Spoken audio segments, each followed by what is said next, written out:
Makibalita naman tayo sa nagaganap na kilos protesta sa Buendia kung saan nagkagirian na ang mga pulis at mga rallyista. May ulat on the spot si Maki Pulido. Maki?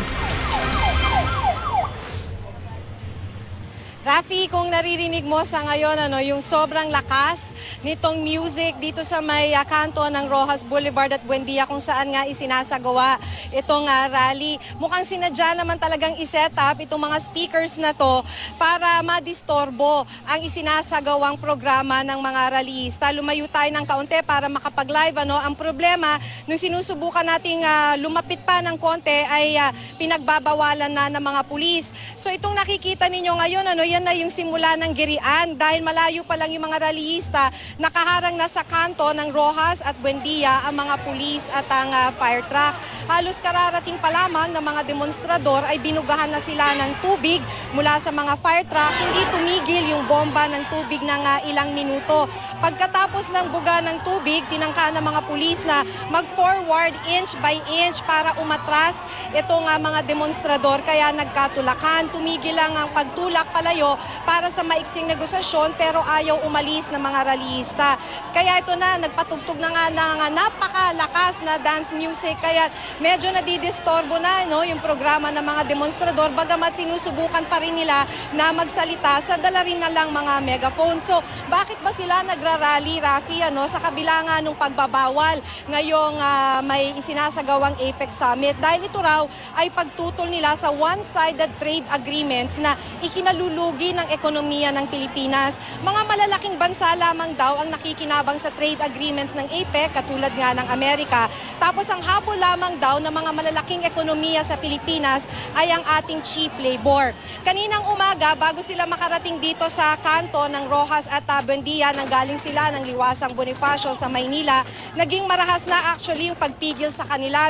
Alas 8 ngayon ng umaga, bigla na lang tumakbo yung mga miyembro ng Anak Pawis at Kilusang Magbubukid ng Pilipinas. Pero ilang metro pa lang ang kanilang nailalayo ay naharang na sila ng mga pulis. Doon na napakataas ng emosyon kasi habang nagsisigawan, pinapalo na ng mga pulis yung mga nasang unang hanay ng rallyista.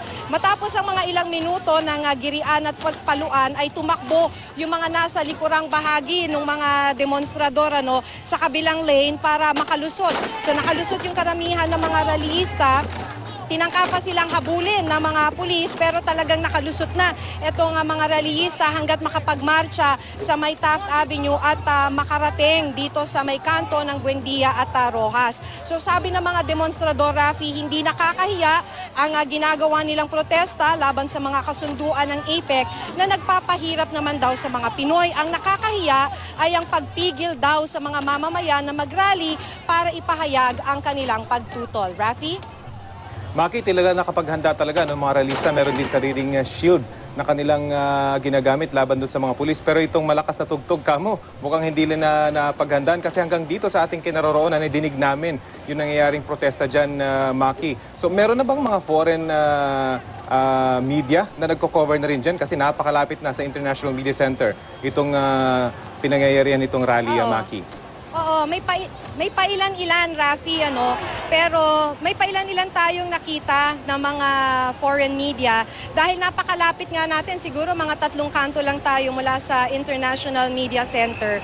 So may ilan na lumabas mula sa IMC tapos lumapit dito sa ating dito sa kanto para makuna naman nila itong nagrarally. So yung nabanggit mo naman kanina, medyo talaga namang napaghandaan, di ba kahapon pa naman o ilang araw pa prior to this rally ay sinasabi na nila na talagang magmamarcha sila para maipahayag nila yung pagtutol dun sa mga polisiya na they will be crafted during the APEC Summit. So ayaw daw naman nila na tumahimik na lamang habang ika nga nila ay ibinebenta na ang Pilipinas during the APEC Summit dahil ito ay ikahihirap lamang ng mas nakararami ng mga Pilipino. Rafi. Maki, ano naman ang reaksyon ng pulis dito dahil talagang malapit na rin yan kahit papaano sa PICC kung saan naroon ngayon yung mga leader, yung mga APEC leaders. Ano yung reaksyon nila dito sa paglusot nito mga rallyista malapit na dito sa IMC, Maki?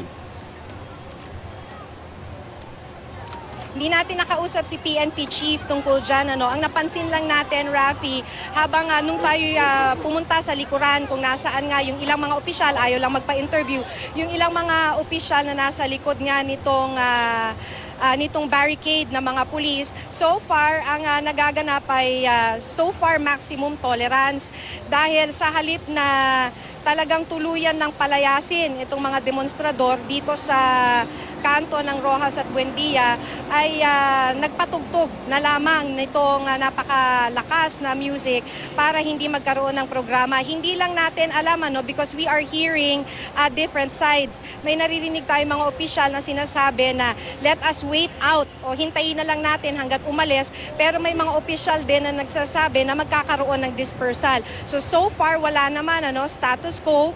The rallyists are trying to maintain itong kanilang hanay at hindi pa naman gumagalaw so far etong mga pulis na nagbabantay sa kanto para hindi makalapit o maka-forward pa itong mga demonstrador, Rafi.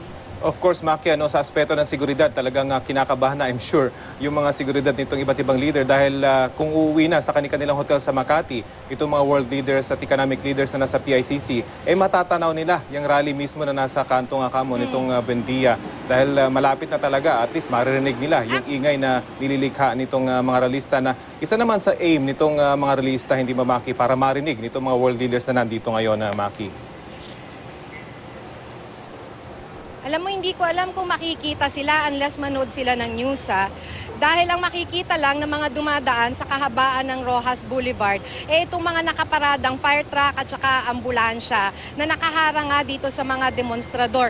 Ito yung pwesto natin sa ngayon Ito yung mga fire truck, meron ding mga BJMP.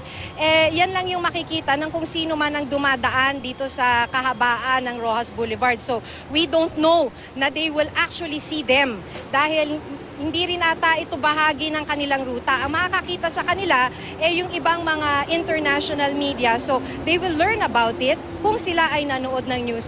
But I'm guessing naman na kung ano man yung content ng protesta laban sa mga trade agreements na lumalabas or crafted within the APEC Summit, alam naman na nila kung ano man yung mga pagtutol sa mga ganito.